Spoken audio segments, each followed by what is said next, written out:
नमस्कार साथियों, आप सभी का स्वागत है मेरे यूट्यूब चैनल एग्ज़ाम हॉल पर। तो आज हम पुनः ज्ञान बिंदु टेस्ट सीरीज के क्वेश्चन को आपके समक्ष लाए हैं और ये सभी क्वेश्चन एग्ज़ाम में बहुत ही इम्पोर्टेंट है, एग्ज़ाम ओरिएंटेड है आगामी परीक्षाओं के लिए। तो पहला क्वेश्चन क्या है, देखते हैं। दिल्ली घोषणा पत्र के संबंध में साथियों दिल्ली घोषणा पत्र क्या है? तो गांधी और इरविन के समझौते को दिल्ली घोषणा या दिल्ली समझौता या दिल्ली घोषणा पत्र के नाम से भी जाना जाता है, जो जो जो 5 मार्च 1931 को हुआ था। और इस समझौते के तहत गांधी जी कुछ बातों को अंग्रेज़ों की कुछ बातों को मानने थे और अंग्रेज भी गांधी जी के कुछ बातों को मानने थे। यानी कि इरविन गांधी जी के कुछ बातों को माना और गांधी जी इरविन की कुछ बातों को माने थे।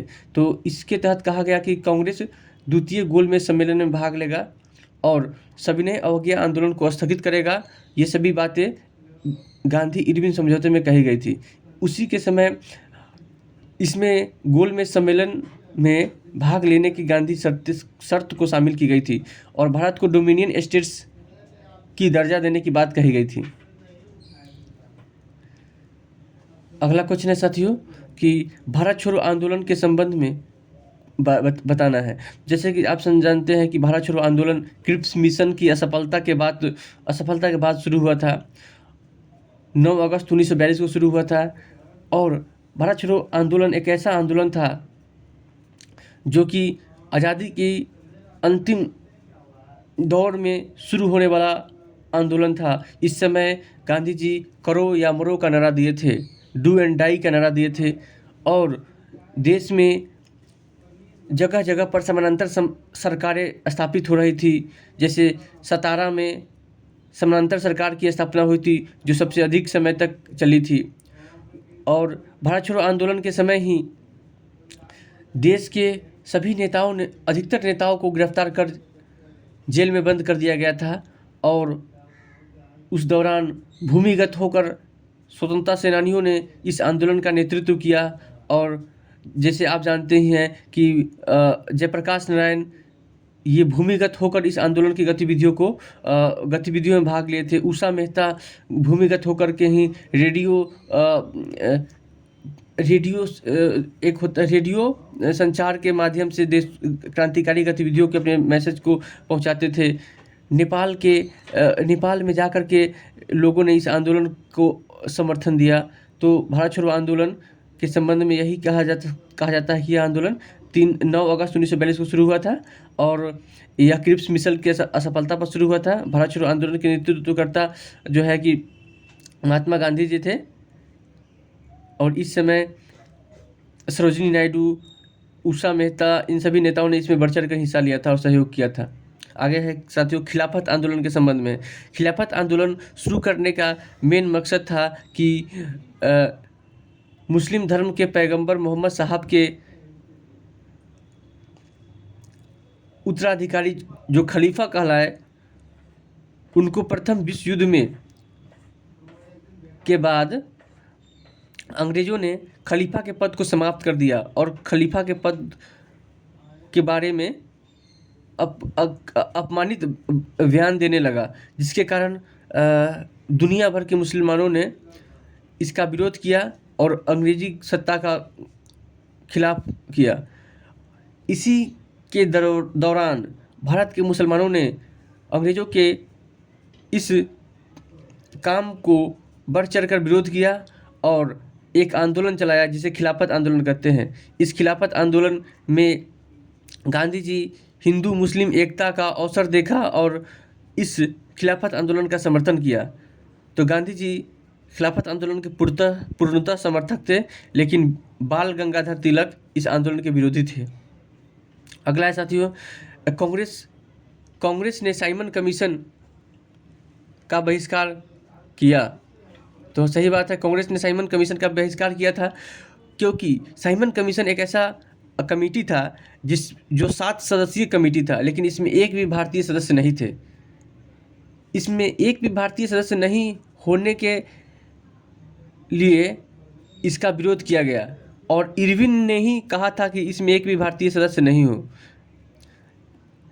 तो साइमन कमीशन जो था कि 1919 के भारत शासन अधिनियम के कार्यों को जांच के लिए आया था और भारत में इसका पहली बार आगमन 3 फरवरी 1928 को हुआ था, मुंबई में हुआ था। और इसका गठन जो है, इसका गठन साथियों क्या बोलते हैं कि आपसे 8 नवंबर 1927 को लंदन में हुआ था। और क्या कहते हैं कि साइमन कमीशन है, इसका सबसे ज़्यादा विरोध लाहौर में हुआ था लाला लाजपत राय के नेतृत्व में, जहां उनको अंग्रेजी सत्ता ने साइमन कमीशन गो बैक का नारा लगा रहे थे, तो अंग्रेजी सैंडर्स ने उन पर लाठियों के बौछार से उनकी हत्या कर दी, लाठियों से मार मार कर, जिसके कारण उन्होंने कहा था मेरे सर पर लगा एक एक लाठी अंग्रेजी शासन के ताबूत की कील साबित होगी।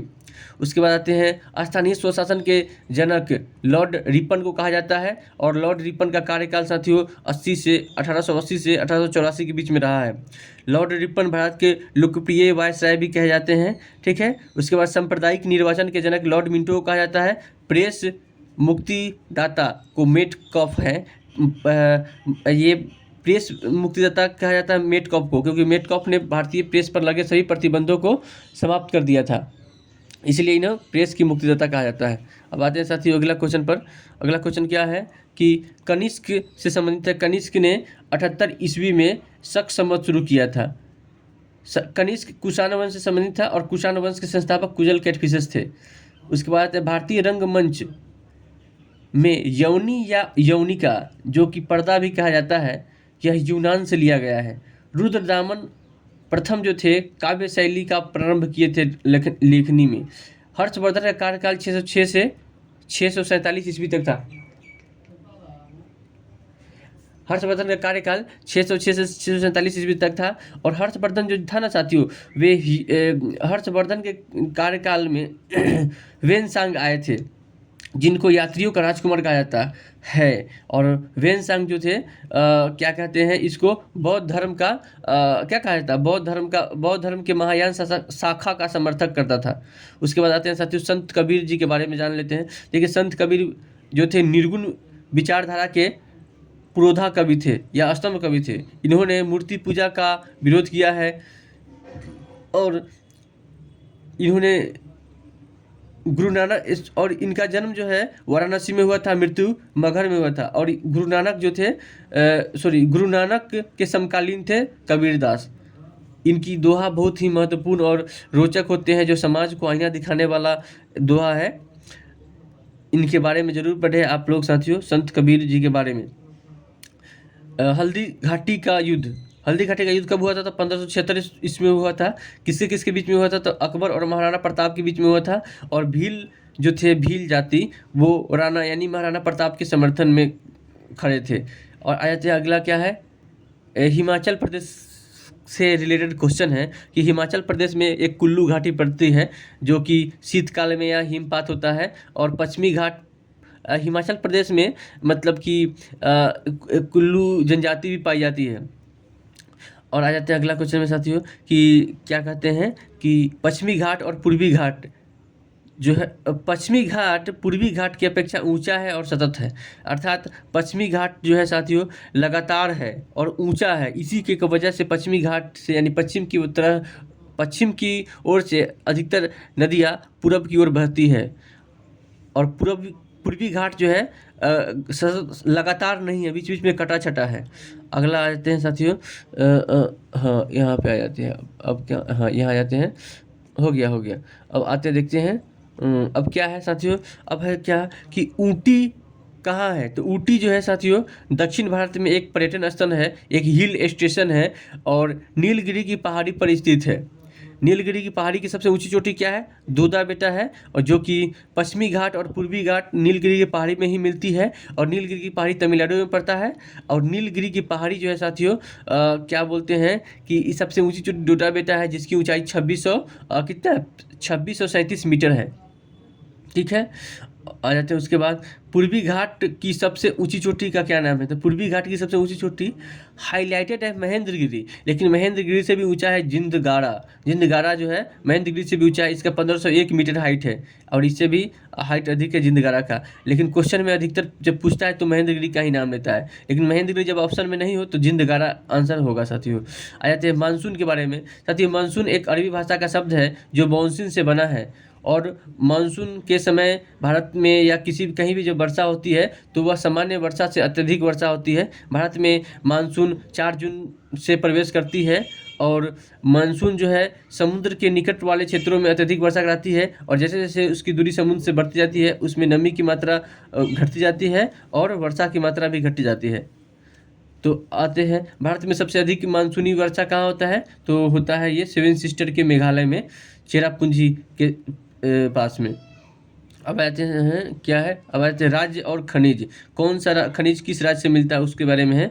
देखिए मैग्नीज जो है, मैग्नीज कहाँ से मिलता है? मैग्नीज उड़ीसा से मिलता है। जिप्सम कहाँ से मिलता है? तो जीप चलाता है राजा लोग, तो राजस्थान से मिलता है। चूना पत्थर जो है ना बहुत कठोर होता है, इसको मारिएगा टक टक बजेगा, तो कर्नाटक से आपको चूना पत्थर मिल जाएगा, ठीक है। और मैग्नेसाइट कहाँ से मिलता है? उत्तराखंड से मिलता है, ठीक है। इस तरीके से आप इस सभी क्वेश्चन को देख सकते हैं, एक क्वेश्चन के साथ 4-5 क्वेश्चन है साथियों। तो आप इस मेरे चैनल को जरूर से जरूर सपोर्ट करें, ज़्यादा शेयर लाइक व सब्सक्राइब करें। देखने के लिए साथियों धन्यवाद।